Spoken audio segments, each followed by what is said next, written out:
नमस्ते दोस्तों, मैं डॉक्टर राकेश प्रसाद कोहली। आज बात कर रहे हैं मापने के रूपांतरण की। जी हाँ, इससे पहले जो आपने मेरी वीडियो देखी थी उसमें मैंने मापने के रूपांतरण यानी कि कन्वर्जन ऑफ स्केल के बारे में बात की थी और उसमें हमने बात की थी सॉल्यूशन 1 की। और आज हम बात कर रहे हैं सॉल्यूशन 2 की। आज सॉल्यूशन 2 में जब हम बात कर रहे हैं तो इस सॉल्यूशन 2 में हम बात करेंगे केवल और केवल ब्रिटिश स्केल की यानी कि अंग्रेजी मापन प्रणाली की, जिसको आप यहाँ पे लिखा हुआ देख सकते हैं। और इसी टेबल के सहारे मैं आपको बताऊंगा कि इस टेबल को आप याद करके किस प्रकार से कन्वर्जन ऑफ स्केल यानी कि मापनी के रूपांतरण के सवाल आसानी से सॉल्व कर सकते हैं। ठीक है, तो आज की जो प्रैक्टिस में ये सॉल्यूशन है, इसमें हम 3 क्वेश्चन करने वाले हैं। तीनों क्वेश्चन आप स्क्रीन में देख सकते हैं। मैंने इंग्लिश में भी लिखा हुआ है आपके सुविधा के लिए और हिंदी में लिखा हुआ है। तो चलो एक के बाद एक क्वेश्चन को सॉल्व करते हैं। Convert following statement scale to the RF scale यानी कि साधारण कथन मापनी को निरूपक भिन्न मापनी में रूपांतरित कीजिए। ये हमारा क्वेश्चन है और इसमें 3 क्वेश्चन हमें दिए गए हैं। पहला क्वेश्चन है 1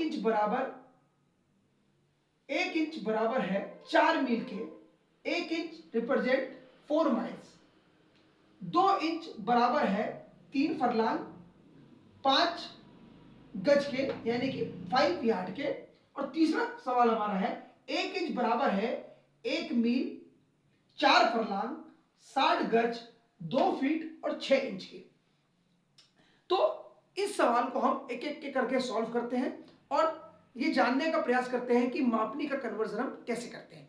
ठीक है, तो पहले हम करेंगे सॉल्यूशन 1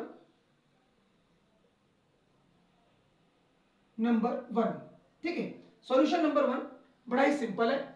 इसमें क्या बोल रहा है हमको, पहला क्वेश्चन यानी कि सॉल्यूशन नंबर 1, 1 इंच बराबर है 4 मील के।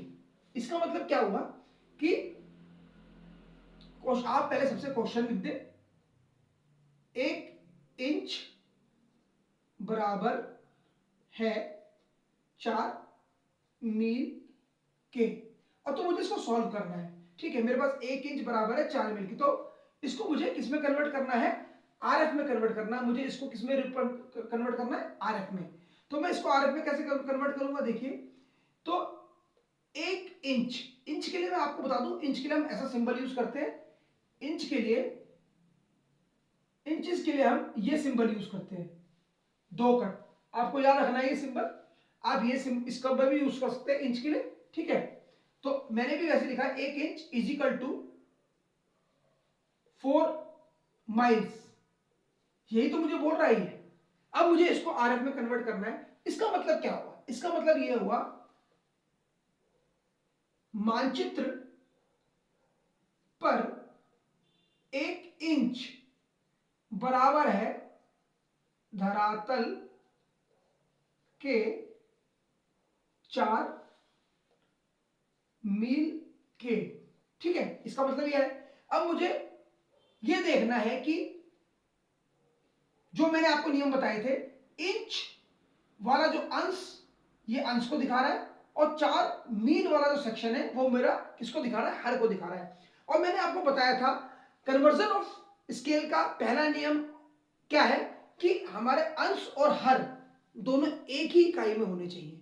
अंश और हर हमारे एक ही इकाई में होने चाहिए, पहला नियम। और दूसरा नियम है अंश सदैव एक रहेगा, यानी कि numerator always be remain 1। And second rule is that numerator and denominator should be same unit. Okay, तो अब देखिए यहां पे ये तो मेरा इंचेस में है और ये मेरा है माइल में। तो मुझे इसको माइल में कन्वर्ट करना है। कैसे, 4 माइल में मुझे जानना है कि 4 माइल में कितने इंच होते हैं, 4 माइल में कितने इंच होते हैं। तो 4 मल्टीप्लाई करूंगा मैं, 4 से मल्टीप्लाई में करूंगा किसकी किसकी करनी है। अब याद रखना है, ये टेबल याद करनी है। मुझको पहले पता होना चाहिए, मेरे को ये जानना है कि 1 मील 4 मील में कितने इंच होते हैं। तो पहले मैं यह तो जान लूं कि 1 मील में कितने इंच होते हैं। तो 1 मील में कितने इंच होते हैं, आपको ये टेबल याद है। 1 मील में 63,360 इंच होते हैं। 1 मील में 63,360 इंच होते हैं। ये टेबल याद रखनी है आपको। 1 मील इज इक्वल टू 63360। सो इसका मतलब हुआ 1 inch is equal to 1 inch is equal to हमारा आंसर होगा इसका 25340 इंचेस। आपको क्योंकि 1 की मल्टीप्लाई नहीं करनी, 1 को ध्यान में नहीं देना, आपको मल्टीप्लाई करना है 4 इंटू 630 को, किससे?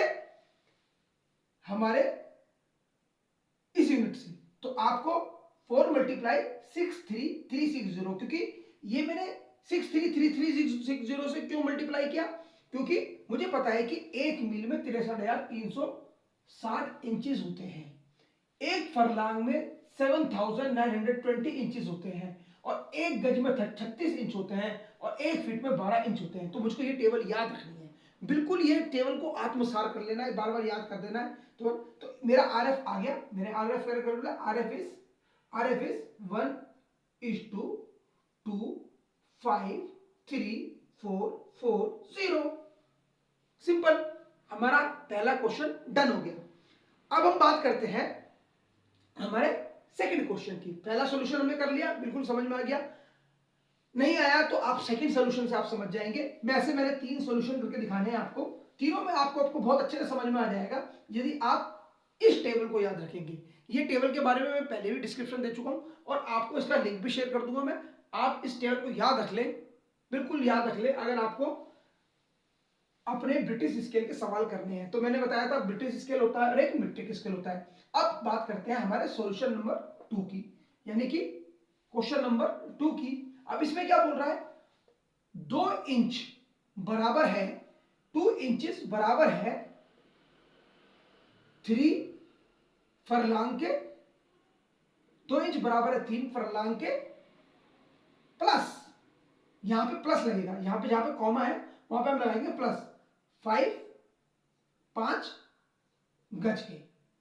तो इसका आंसर ये होगा 2 इंच इज इक्वल टू 3। अब मुझे ये पता कर 3 मल्टीप्लाई क्यों? क्योंकि मुझे पता होना चाहिए कि मुझको इस सारी यूनिट को इंच में कन्वर्ट करना है ना, क्योंकि बताया था मैंने अंश और हर दोनों एक ही यूनिट में रहेगा, अंश और हर दोनों एक ही यूनिट में रहेगा, याद रहना चाहिए। ये इंच में तो मुझे इसको भी इंच में कन्वर्ट करना है। अब मुझे जानना है कि 3 फरलांग में कितने इंच होते हैं। इसका मतलब तो ये हुआ मुझे जानना है 3 फरलांग में कितने इंच होते हैं। तो मैं फिर बार बार बोल रहा हूं, पहले मैं ये तो पता कर लूं एक फरलांग में कितने इंच होते हैं। एक फरलांग में कितने इंच होते हैं तो मुझे पता चल जाएगा, उसको मैं 3 से गुणा कर दूंगा तो मुझे पता चलेगा कि 3 फरलांग में कितने इंच होते हैं। तो एक फरलांग में 7,920 इंच होते हैं। कितने इंच होते हैं? एक फरलांग में 7,920 इंच होते हैं। आप देख पा रहे होंगे इस स्केल टेबल में, एक यहां पे लिखा है फरलांग, यहां पे से देखिए एल बन रहा है, फरलांग में देखिए एक फरलांग में 7,920 इंच होते हैं। क्लियर है? तो एक फरलांग में 7,920 इंच होते हैं, तो यहां पे लिखेंगे 7,920। फिर ये प्लस का प्लस नीचे आ जाएगा, जैसे आप देख रहे हैं 5 भी नीचे ही आएगा क्योंकि 5 से। अब मुझे पता होना चाहिए एक गज में कितने इंच होते हैं। एक गज में कितने इंच होते हैं? अब गज में जाइए, गज माने होता है यार्ड। देखिए यार्ड, एक यार्ड में 36 इंच होते हैं। 1 yard is equal to 36 inch, यहां पे ऊपर से इंच लिखा हुआ है, ठीक है। तो मल्टीप्लाई करेंगे 36 से, तो इसका आंसर क्या आएगा? 2 inch is equal to 23940। Calculation करके हमारा गुणा करके ये आएगा 23940 इंचेस। तो क्या हमारा सवाल सॉल्व हो गया? अभी नहीं हुआ, ध्यान रहेगा। क्यों बोले क्यों नहीं हुआ? ये भी सवाल हमारा सॉल्व क्यों नहीं हुआ आपको बता दूं, क्योंकि मैंने बताया था कि अंश और हर यानी कि numerator and denominator should be in single unit and numerator will be always in 1, यानी कि अंश हमारा हरदम 1 रहेगा। तो यहां पे भी हमारा अंश क्या है? 2 है।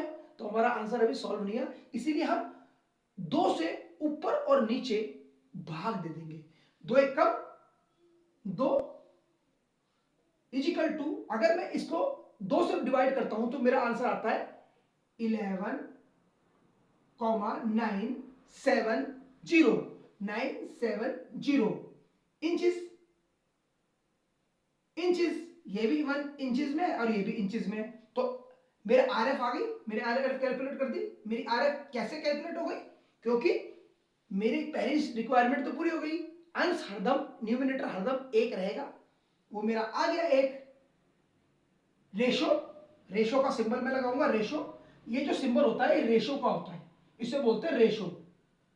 रेशो यानी कि अनुपात, अनुपात का सिंबल है ये। किसका सिंबल है? अनुपात का सिंबल है, याद रहे। अनुपात, अनुपात कितना? 11,970, यानी कि 1:970, यानी कि मेरी आरएफ आ गई 1:11,970, यानी कि मेरा सेकंड सवाल भी सॉल्व हो गया। मैंने न्यूमिनेटर भी 1 आ गया, फर्स्ट रिक्वायरमेंट पूरी हो गई और सेकंड रिक्वायरमेंट भी पूरी हो गई कि दोनों ही इंचेस में है, सेम यूनिट में, ठीक है। तो दूसरा भी हो गया। अब तीसरा क्वेश्चन जो है हमारा थोड़ा लेंथी है। हमारा जो तीसरा सॉल्यूशन है ये वाला तीसरा, ये थोड़ा सा लेंथी है, आपको ध्यान रखना पड़ेगा। पर मेरे को पूरा विश्वास है अगर इस टेबल को आप याद कर लेंगे तो आप बिल्कुल आसानी से इस सवाल को कर लेंगे। जैसे कि आपने मीट्रिक स्केल वाली टेबल याद करी है ना, ये मीट्रिक टेबल याद की है आपने, आपको ये ऑर्डर याद रखना है, बस ये ऑर्डर याद रखना है। Kilometre, hectometre, decimetre, metre, decametre, centimetre and millimetre, ये ऑर्डर याद रखना है बाएं से दाएं तरफ। इसी प्रकार से यहां पे भी ये ऑर्डर याद रखना है। सबसे बड़ा माइल, सबसे बड़ा भाई माइल, देन फरलॉन्ग छोटा भाई, फिर उससे छोटा भाई है यार्ड, फिर फीट, फिर इंचेस, ये याद रखना है। और इनको इसी सीरीज में बनाना है, बिल्कुल देख लेंगे आप, बिल्कुल बिल्कुल सटीक से ये याद करना है, ठीक है। अब सॉल्यूशन 3 करते हैं, इसको हम रब कर देते हैं, मिटा देते हैं, ठीक है। सॉल्यूशन 3 में आते हैं।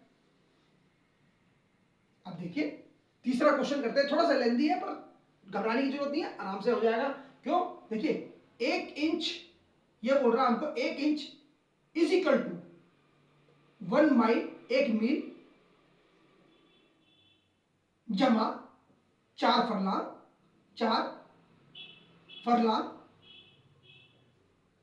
फरलॉन्ग, जमा plus 60 yard plus 2 feet plus 6 inches बोल रहा है मुझको। तो मुझको इन सबको इसी ऑर्डर में कैलकुलेट करना है। तो पहले मैं 1 इंच का 1 इंच रखेंगे इसकी आरएफ कैलकुलेट करने के लिए। 1 मील मल्टीप्लाई, 1 के बाद मल्टीप्लाई, 1 मील में कितने इंच होते हैं पता है आपको? 63,360 इंच होते हैं, प्लस 4 फरलांग लिखेंगे। 1 फरलांग में कितने इंच होते हैं? मल्टीप्लाई प्लस 4 मल्टीप्लाई, कितना होगा? 1 फरलांग में 7,920 इंच होते हैं। 1 फरलांग में 7,920 इंच होते हैं। फिर देखिए यहाँ पे 1 फरलांग में 7,920 इंच शो कर रहा है ना, यहाँ पे बार बार बता रहा हूं। फिर प्लस लगाएंगे, 60 आएगा, फिर मल्टीप्लाई का सिंबल आ जाएगा। अब एक यार्ड में कितने इंच होते हैं? 1 यार्ड में कितने इंच होते हैं? क्योंकि मुझे 60 यार्ड में कितने इंच होते हैं पता करना है ना, तो पहले मैं 1 यार्ड में जान लूं कितने इंच होते हैं। 1 यार्ड में 36 इंच होते हैं। 1 यार्ड में कितने इंच होते हैं? 1 यार्ड में 36 इंच होते हैं। 36 इंच हो गए, ठीक है। फिर प्लस कर देंगे। 2 फीट में कितने इंच होते हैं? यहाँ पे 2 लिखेंगे, मल्टीप्लाई 12 इंच होते हैं। 1 फीट में 12 इंच होते हैं। 1 फीट में 12 इंच होते हैं, ठीक है। प्लस 6 इंच का, तो 6 इंच दे ही रहा है तो इसको छेड़ेंगे नहीं। 6 इंच सबसे आखिरी में 6 इंच, और इनको सबको हम क्या करेंगे? अब क्या करेंगे? टोटल कर देंगे इसका। क्या करेंगे? इसका टोटल कर देंगे। ये आएगा 63,360 प्लस 4 मल्टीप्लाई 7,920, 7,920 को हम वो करेंगे तो इसकी जो हमने पहले से ही गुणा जोड़ कर रखी है ताकि समय कम लगे, इसमें आएगा 31,680 प्लस आगे आएगा 2,160, यानी कि 60 की गुणा जब हम 36 में करते हैं तो 2,160 आता है। फिर आगे आएगा इसकी मल्टीपल 2 का गुणा 4 से करेंगे तो कितना आएगा? Plus 24 and plus 6। तो आपको याद रखनी है, आपको पहले गुणा करनी है। सबसे पहले आपको क्या करनी है? इनकी आपस में गुणा करनी है, जोड़ आपको अंत में करना है। अंत, अब जो सब में जोड़ आ गया, ठीक है। अब आप क्या करेंगे? इन सबको प्लस कर देंगे आपस में, और इन सब का जोड़ कितना आएगा? 97230। अब मैंने कैलकुलेशन पहले से करके रख रखी है, इसलिए मैंने, ताकि समय का अभाव ना रहे, तो समय कम लगे हमारा, ये वीडियो शॉर्ट से शॉर्ट मिले बने आपके लिए, ठीक है। तो यहाँ पे भी 1 इंचेस है, यहाँ पे भी हमारा 1 इंच है, और ये भी हमारा सारा 1 इंच में आ गया, यानी कि हमारा अंश भी 1 शो कर रहा है, और हमारा हर भी धरातल की दूरी भी हमें मिल गई, अंश हमारा इंच में और हर भी हमारा इंच में, यानी कि हमारी आरएफ की दोनों रिक्वायरमेंट पूरी हो गई। इसका मतलब हमने आरएफ कैलकुलेट कर दिया, हमारी आरएफ है 1 यानी कि 1:9723, ठीक है। तो हमने तीसरा सवाल भी कर दिया, ठीक है। तो ये आपकी जो मापनी का जो कन्वर्जन है, मैं आपको जाते जाते एक हिंट दे दूं कि जो मापनी का कन्वर्जन है आपको काम आएगा प्लेन स्केल में, कंपैरेटिव स्केल में और डायगोनल स्केल में, क्योंकि अब इसके बाद जो मैं कल परसों जो वीडियो लॉन्च करूंगा उसमें मैं आपके लिए प्लेन स्केल, कंपैरेटिव स्केल और डायगोनल स्केल आपको समझाऊंगा किस प्रकार से बनाना है उसको। परंतु इसीलिए मैं बोल रहा हूं कि आप जो है कन्वर्जन ऑफ स्केल के दोनों सॉल्यूशन को अच्छे से देख लें, और कोई आपको प्रॉब्लम हो तो मुझे कमेंट करके बताएं, मैं आपके लिए आपकी डिमांड के अनुसार वीडियो भी बनाऊंगा, ठीक है। ये आपको वीडियो कैसी लगी मुझे लाइक कमेंट करके जरूर बताएं, और इसी अपने फ्रेंड्स स्टूडेंट्स के साथ इस वीडियो को शेयर करें। थैंक यू, धन्यवाद। आज की वीडियो के लिए इतना ही, नमस्कार।